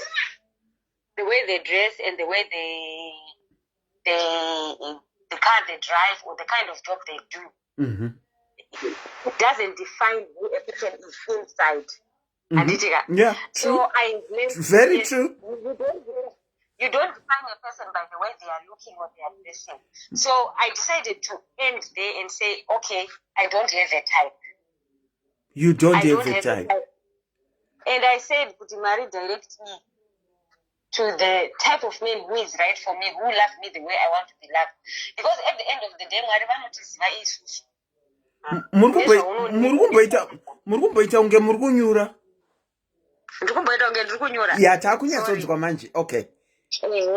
Because sometimes unenge uchifunga kuti iwe unoziva ka zvakakunakira, but inini from my experiences zvandaifunga kuti izvi ndo zvinoita munhu akanaka akadzidza ane basa rakadai kwandiri hazvina kubuda. Saka makapedzera rini kutsvaga munhu ane malevels wenyu? Handichatsvagi andiselina. Makapedzisira rini kutsvaga munhu ane malevels enyu? I think about 2 years ago. About 2 years ago. Right. I exist. According to you, I exist. It's superficial. Right. It does not exist. Because I think a man can identify as a woman, you can learn to love a man who loves you. So it's not around a madumbe shekuti mara avambofiwa kati iwewe kana uri munhu ane doctorate vokuunzira garden boy voti udiwe nagarden boy in the way you want to be loved. Anditika it doesn't make things work like that. But sometimes vamwe vanozviita vagodana navagodini, but mwari vanotoziva maneeds ako. Saka ina I think tikada kuisa zvokuti inini type yangu 11 yangu munhu akatoko approach obva kuti handidi ini ndikafunga vanhu vandakaramba vandaita isi type yangu ka vakaongisa and ndakatoona kuti ndakaita blood. So vasikana vanokura ava izvi zvimusameasure varume according to the looks, because vamwe varume they don't look so good when you are looking at them from outside. Yeah, sure. But I'm sorry to hear you dismissed a lot of potential guys. I did. Muchichagama levels. It's a lesson to some women out there. I did dismiss a lot of guys, and you dismiss someone and then wotozorealize munhu zvatori munhu ari bho motozoita shamwari wotoona kuti munhu ari bho stereke, but iwe unenge wakatoita decision yako. So inini my advice to young women is do not dismiss men because of the way they look. Ukuti hana mota hana chi 10 years down the line anenga basa rake anenga promote atova bho atodididi, but look for a man who actually loves you. Yeah. Okay. Can I ask one thing if you don't mind? Mune vana here? Mune vangani? Mune 2. Okay. Makamboita ma dating experience here muine vana, and how did you handle that? Inini vana vangu handivaratidzi vanhu, handivaratidzi vana vangu vana. All right. Vana vauye kumba kwangu. Okay. That's okay. That's okay. I thought I would just ask. Well, I sincerely wish you all the best in finding someone who really loves you and who doesn't consider ufuti my levels kuti uyazi we level yangu. Udzidzai vanhu ziva munhu. I mean, get to know people. Okay. Dating is not kungoti ndapinda mablankets nemunhu. Get to know someone kuti munhu akaita sei, anofunga sei, method dzake dzekureza vana dzakamira sei, what are his thoughts about this and this and this and this and this. Zvimwe zvinhu zvatinovhaliwa ka hazvisi very important, like dressing unongozomutengera hembe dzaunoda. Sure. Mbavhu unongomuvhurira mvura mubhavhu woti chigezai kana anga asingagezi. I mean, pane tumwe tunhu twatinoisa value on tusiri so important. Okay. But there are some things yokuti in marriage mama mese munodzidzisana. All right. Okay. Thank you so much for sharing. Mauya nerimwe divi. Murikuti you have given up. All the best in finding someone wamunodanana naye. Thank you so much, caller. Thank you, Aunt Selina. Okay. Regai nditaure ndichidai patiri kuita program. Haina kurerekera kuvakadzi chete. Varume ana mhofu muriko here? Munokoshesawo zvemalevels here? Zvakamira sei kudivi renyu revarume zvemalevels here? Kana kuti imimi munoda munhu, kana mada munhu munoda munhu nemwoyo wese, makamira sei kuvanhu vevarume? Fonai panhamba iri pasi musheyewo nesu tinzwe kuti imi pachenyu sevanhu vevarume ana mhofu, ana samaita, ana samanyanga, makamira sei? Okay, takamirira mama calls. We'll go back to that clip of ours. Tomboteerera futi. Inzwai. How are you doing? Inzwai. I'm great, thank you. How are you? I'm fine. Where are you calling from? Where are you from? Zimbabwe. But you said you asked me to call America. Now you are not in America. I'm in America right now, but I'm from Zimbabwe. Where are you in America? I'm in Maryland. Maryland. Yeah, do you know where that is? Huh? Do you know where that is? Is it weather there? I don't know where. Is it weather there? Are you at weather around there? Am I at where? Weather. Is it weather? Iron weather. Is it iron weather you're talking about? Yes, it is. Yes. I don't know, but I don't know they have been there now, but I know them in Nigeria. Yeah, I know iron weather.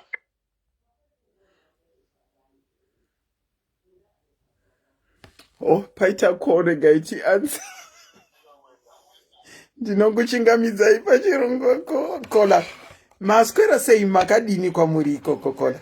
Hi, Auntie. How are you? I'm doing good, thank you. How are you? I'm good. Yes. Welcome to the program. Thank you. I wanted to contribute my 2 cents for your Nancy and in true side levels. Go on, the floor is all yours. Thank you. Levels really cool and it's very, very important.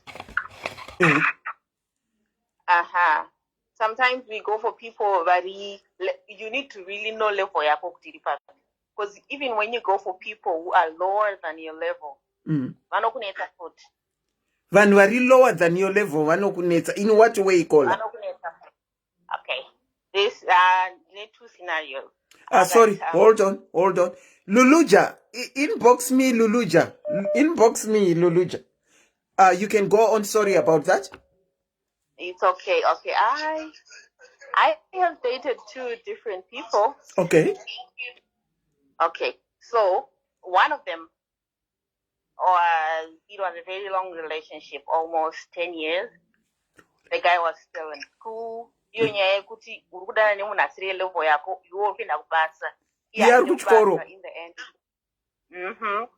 In the end unenge uchimubatsira, uchimusupporta and all. The moment yaanongowana basa chete, the first thing they want to change is you. Because akutoona imwe level. You said wakadana nemukomana ari kuchikoro iwe uri kubasa uchibatsira zvemabhuku, and the moment he finished school akanga akutsvaga vemalevels ake nebasa raanga awana. Kunge ari level iri nani because graduate you are still kumashuro. Wow. Okay.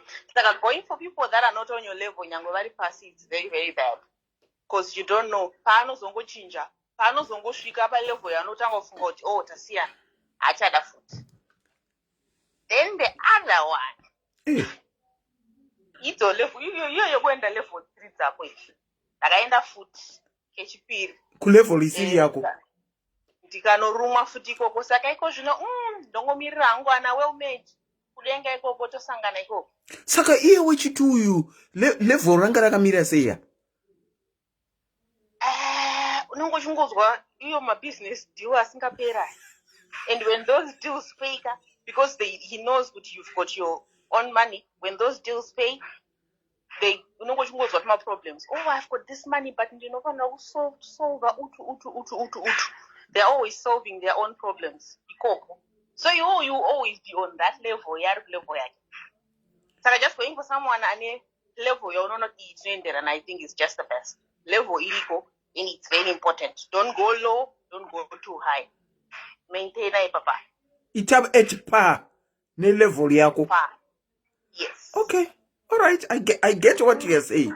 I do get what you are saying. Saka iko zinomune munu ari we level yenye. Iko zinopana ari kuba level. At least I just kukumbirwa mari zangu. Huraiti.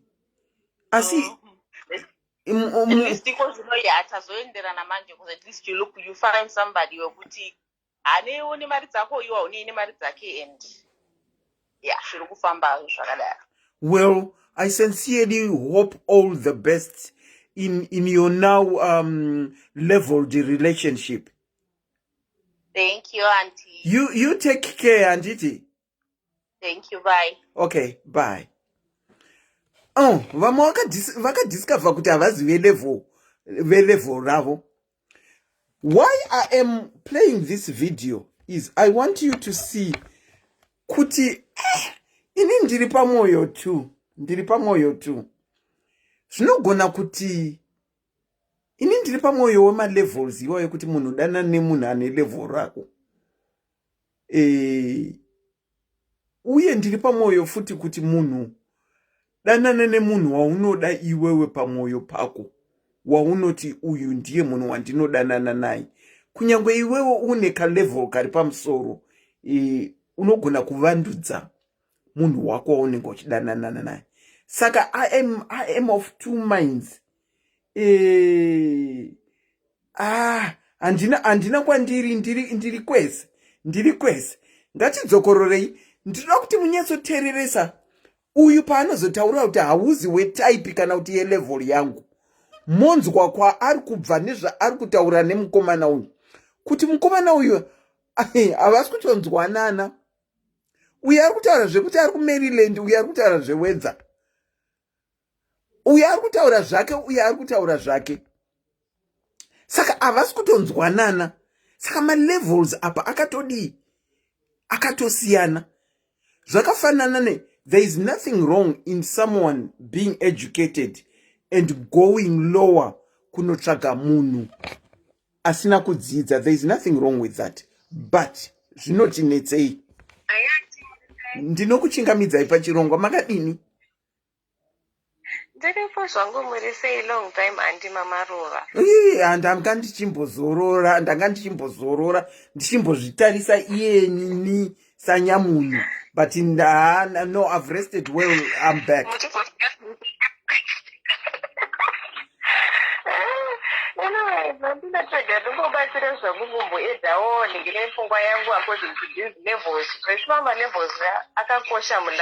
Hey, taurai chinzwe. Zvinoita kunge zvisina basa, but zvinhu zvine basa zvisingatomboita. Imagine munhu uri, ndinokupa a very good example. Go on. Uri nherera iwewe. Uri nherera. Uenda unororwa kana nemunhu ane both parents. Yes. Pane vamwe vana vakajaidzwa to the extent yekuti hava understand life itself. Sema understand ratinoisa isusu nherera. Okay. Kuti ugare nemunhu akadaroka, it will be very difficult in your life. As well as kudororwa nemunhu kana kuti akapedza degree rake, iwe uri form 2, imba iyoyo haibalance, Auntie Selina. Okay. It's either ucharorwa nemunhu wawakapedzerana naye form 4, maform 4 torora nawo pachi O level ne-A level, vamorora nawo kuma-university kwawo nekuma-degree kwawo, because they understand the same language. Okay. If you don't understand somebody's language, you cannot stay under the same roof. Azvidi. Because kwatakatogumira kwatokumashure, kwakuendwa nevamwe kwakumberi. It's very important kuti munhu usarudze munhu ari musame position as you are. Because kufamba kwenyu kunoita smooth, your journey will be very, very, very, very smooth. Because mune one understanding. But ndikanodhakira zvangu budhi vane madegree yawo 5, vari kutaurawo zvavo kana kuti sisi vakaita sera vambouya vanga vaine chemical engineeringwo vari kudobhudhi vakabvawo kuyunivhesiti vakutaurawo madzidzi that acho ekuyunivhesiti iwayo zvinofambidzana but sisi iva vakadananwa nemunhu ari form 4 kutaura chokwadika it might not work out. It might not work out. Okay. It might not work out and ndozvandaida kungobatsirawo zvangu then panyaya yemarelationship iyoyoyo yekuti how we introduce our kids it's very difficult. Inini hangu I'm a single mom. Right. But I've never introduced my kids kune any of my boyfriends yet so far. I've told myself kuti I'm going to wait until I find the right person in life because vana havadi kuchinjwa John, Peter, Jacobo ningi auya. Mwana wenyani mwana ane makore mangani watiri kutaura? Ane 8. Ane 8. Yeah. Ndiye ane 8 first born, then second ane 6. Ndo vari ku background era? Uyu mwana yanzvanzi yangu anti. Okay, vanonzwa Shona. Because pane zvantoda kubvunza. Yakuti reconnecting. Kola vaendepi pane zvantoda kubvunza. Kola, avanzwe Shona kavana. Pane zvantoda kubvunza. Network muri kundinzwa? Yabva. Okay. Hanzi zvinoda malevels. Vapa example yemusikana uya auya achiti ari kuita chemical engineering. Unodzokera kumukomana akaita form 4. Asina kana kosi yaakaita kana tarisiro yekuti kana achinotsvaga basa anotsvaga achiti ndiani. Other than form 4 hanzi zvinonetsa.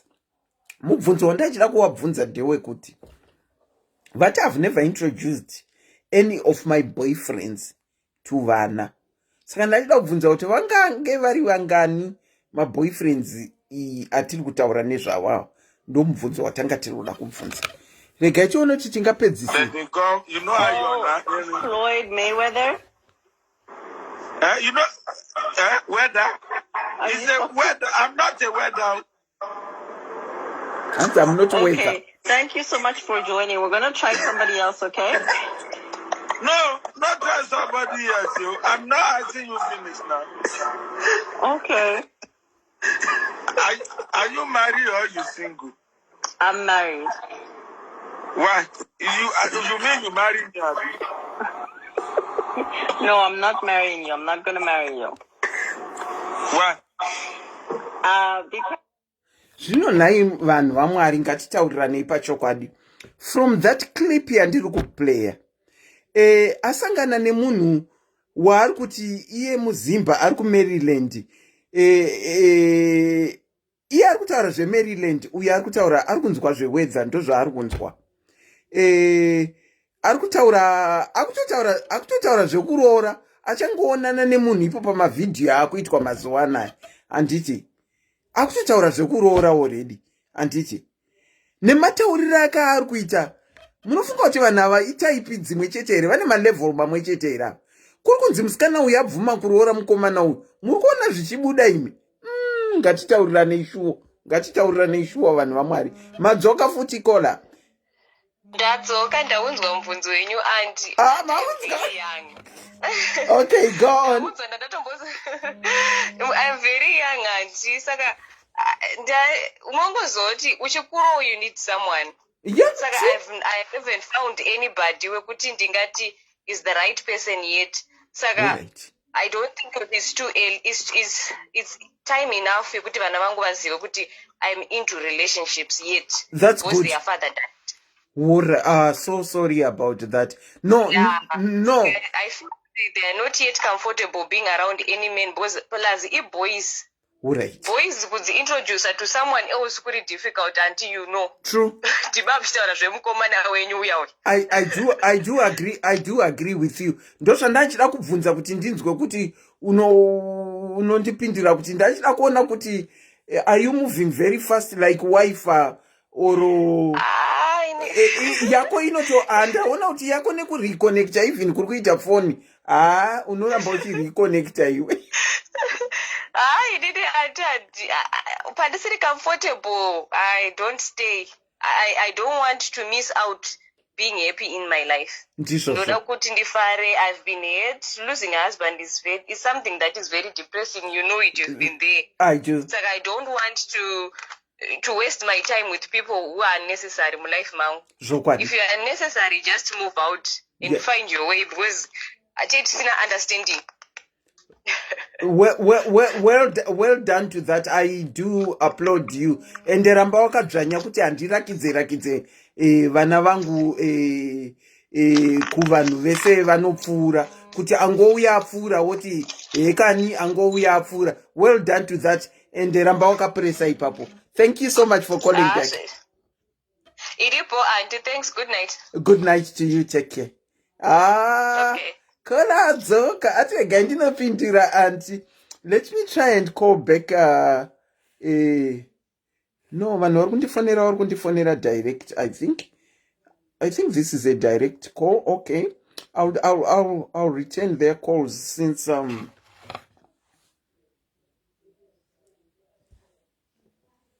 dziri kuramba one.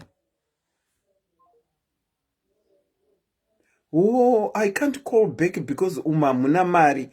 Okay, here is what is happening. Mufoni ndokumbira kuti mutry WhatsApp. If you call me kunormal, I can't call you back because phone iyi pay as you go. Aina mari. Saka mukandifonerawo ku WhatsApp. I think zvingati batsire. So the number pinned below, you can call in and contribute. I think vari kundifonera futi kunormal. Okay, let me take it. Ndinokuchingamidzai pachirongwa makadini. Ewo makadiwa anti. Tiripo kuti makadiwa asikana. Kwakadii kwamuri ikoko? Aiwa tiri kupenyu. Aiwa riri nani stereki. Riri nani. Muri kuzviona seizvi? Ini ndirango contribute hangu 2 cents chete. Aiwa contribute yanyu makasununguka. The floor is all yours. Nyenyi inofadza zvakanyanya. Ini ndakazviita kwete zvepa next door pachezvangu. Okay. Ndikatora munhu kumusha ndakati aiwa we munowanetsa because ndiri kuCanada. Alright. Saka ndakati wemunyika munovanetsa rega ndiende kunozvitorera wekumusha nokuti ndichagara naye nekusingaperi. Musati maenderera veikoko vanga vanetsei? Ekuti unogara naye kwenguva diki diki kwakungokusiya ende uchiona kuti no munhu ada kundishandisa because haadi kana nemari yake kana kubhadhara mabills, haadi kuti mushare mabills. Vaive vanhu vekumusha here vamaitsvaga? Alright, okay. Handei here. So ndakati ndakambonzwawo achiti kumusha ukatora munhu zvinoita zvakanaka. So ndakaita saizvozvo ndikanotora munhu kumusha ndikabhadhara zvese kuti auye. Then aita zvakanaka, ndatsvagira basa akushanda. Mari yakuita abva arohwa nebuka. Then ndobva atiza.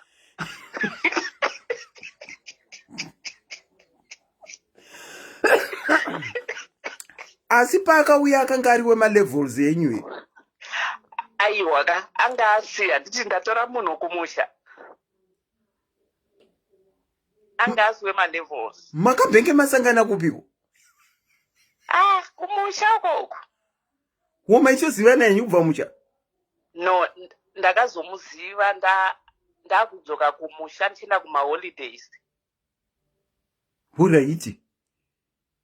So hazvina kushanda. Ini ndoti level rinoshanda because dai kuri kuti munhu uyu aiziva upenyu, asina kusvika ipapo, but because akarohwa nebuka kuti akaona marobhati madollars esaya. Saka hazvina kushanda level akaona level racho risiri level rake. No, akavhunduka mari. Saka naikola tichimbotiza topic. Ari kupiko munhu wacho? Mwari akanaka akabva azongodzorwa kumusha. Kana kuti makamudzoresa imi? No, handingadaro, handina utsinye unosvika ipapo. Akaitoita kuri tochiuza wedhi rechirungu kuri kudipotwa. No, akaenda achiti ari kunovhakacha because zviro zvake zvaita zvakanaka kana ada kugadzirisira zvese. Saka ndimozva pane imwe midzimu isingaiti zvekutambwa nayo. Uraiti? Kuda kuuya ava vakachayo. Mukadzi wako uyu ngauye tinzwe kuti mamuri mese here because wagara iwewe kumusha nguva yatirebe. Akaenda akanogarisa kumba? Akaita about 7 months. Angasina kumbogarisa because 2 years ndo panonzi haugoni kuzodzoka. Zvinonga zvaakunetsa kudzoka, but iye anombogara stereki. Aiwa, anga apedza process yekusvika pakuita ugari here kana kuti anga achiri muprocess? Anga ari muprocess, but aigona kuenda kumusha achidzoka, aibvumirwa. Okay. Saka taura kwatiri kuita ari kumusha. Midzimu yekwenyu yakaramba wena. But ndaita zvese, ndamuguruma. Mamugezesa? Yes. Saka levoka rinoshanda. Kudhara, ini ndakura, I'm over 60 years. Right. Kudhara, wakauya kudhara kunyika dzino dzeEurope. Zvaishanda kunotora munhu kumusha, uchiuya naye. Kwete mazuva ano, hazvishandi. Okay. Vana mune vana wakura sei mama? Ndine vana 4. Vana 4. Vana venyu makaintrodusa munhu wenyu apa at what point? Vana vangu havana kumbobvira vaona umwe munhu kusiya kwababa. Okay. Saka makavaintrodusa at what point vana iye munhu iyeyu? Takaita zvese zvekumusha, iye obva aona kuti no, rega ndibvise mari yekungonyengedza because ichadzoka bheki ari kumusha. Then ndobva abvisa mari yake. Ndobva tazoita process yekumutora, ndobva ndaachata naye. Ende ipapo pacho haumbooni kuti uri unyengedzwa. Because anenge achikupa rudo rwekuti hausati wamborwona rwungakachechi. Anga ari mudiki pamuri? Alright, okay. But mudiki ne 2 years. Not much of a difference, no. Age makangotifanani. Yes. Saka, inini advice yangu kune vamwe zera rangu. Kwete zera rangu nevadiki. Kudhara zvaishanda kunotora munhu ari kuZimbabwe. Muchienda naye kuEurope. Izvozvi zvaakuti netsei. My chances are there, but they are very slim. Ekuti munozogara misi. Saka akaita dzungu papi into the relationship. Papi auya ikoko kwamuri. Akaita dzungu papera nguva yakadi? After 4 years. After 4 years.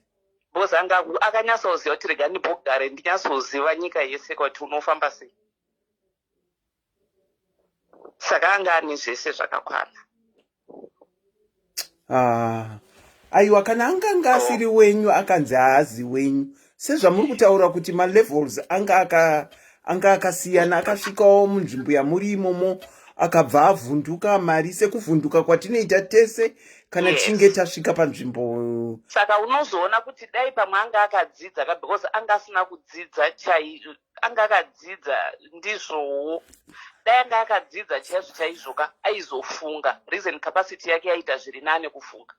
Oho. Saka paakakutizai apa akanogara kwake ega haana kunotsvaga wamwe wakadzi here?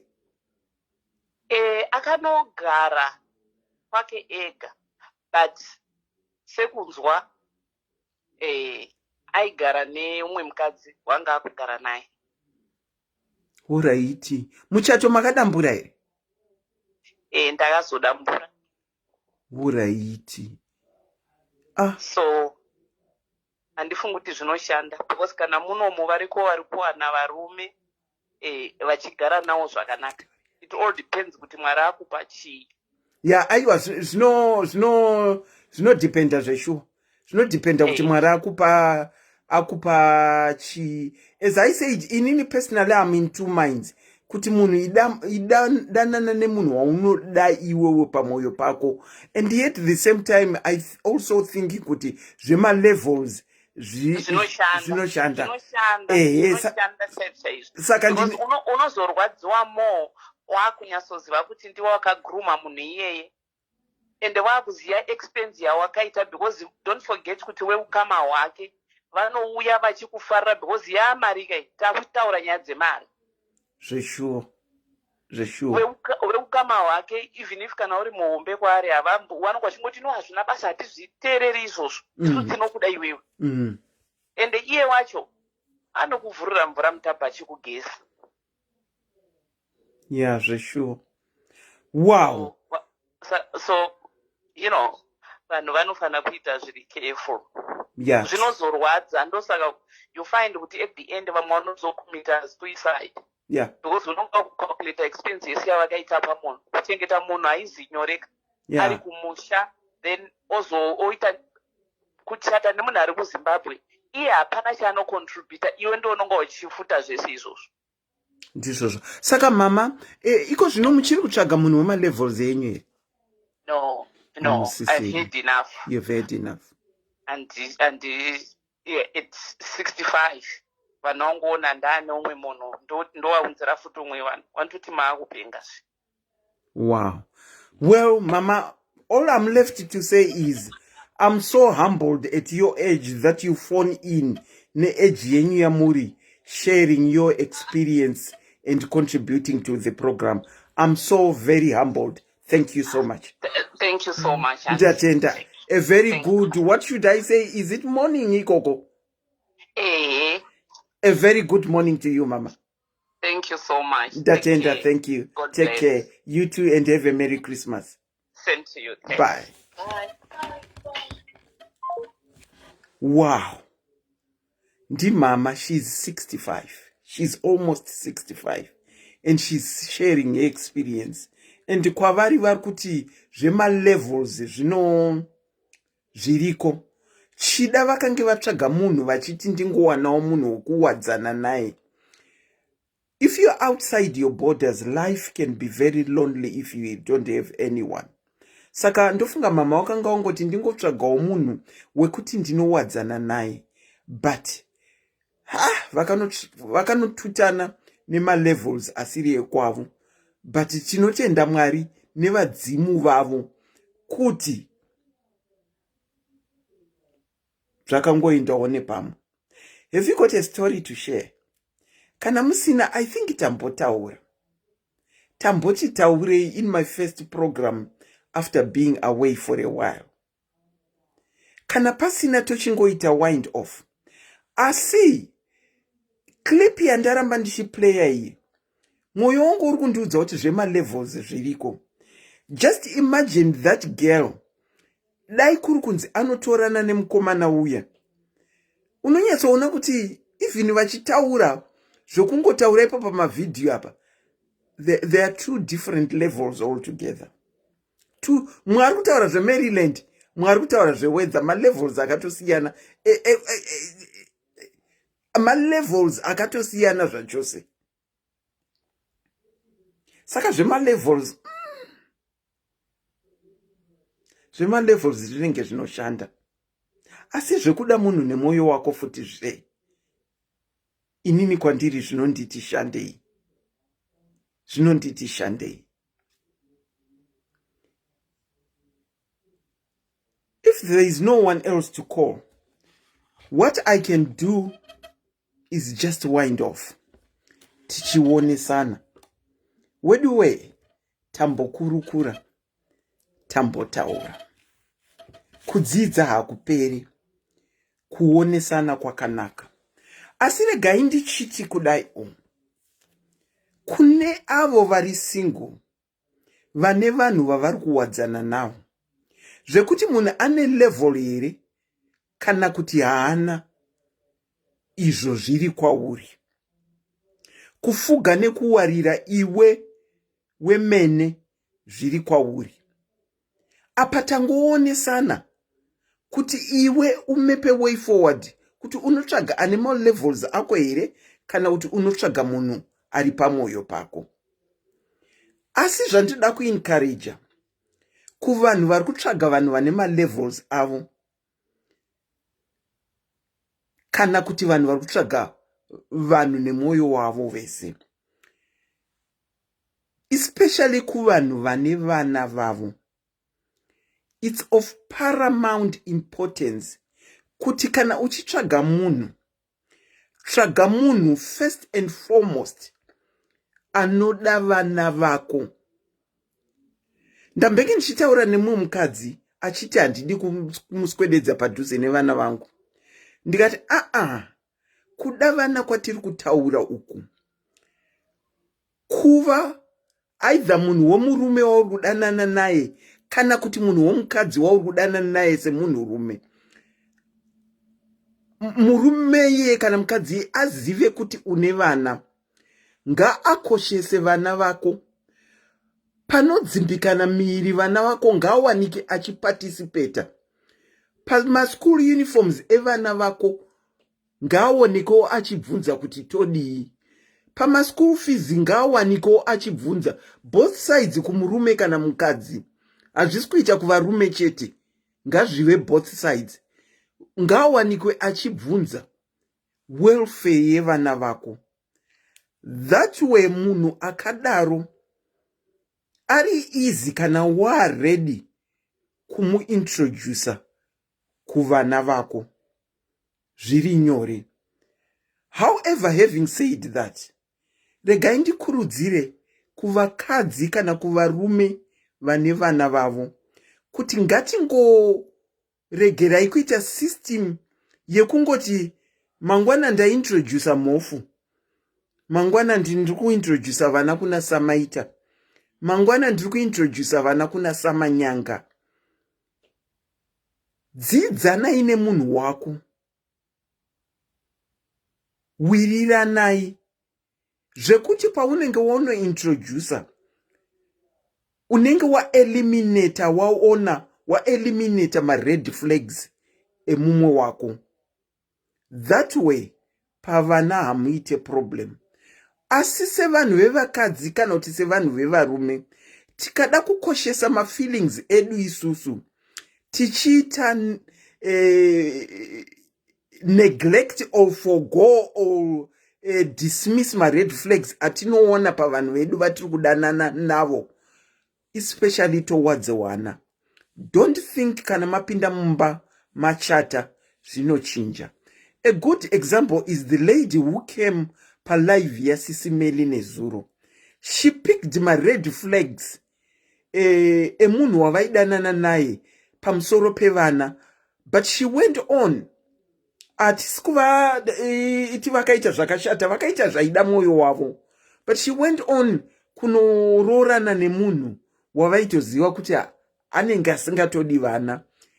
Pakadaro panotinetsei. Saka madzimai kana ana baba, kana tiine vana vedu, ngatidzidzirei kutanga tastadha vanhu vedu tisati tava introduce kuvana vedu. Zvinopa vana vedu kuti vati respect.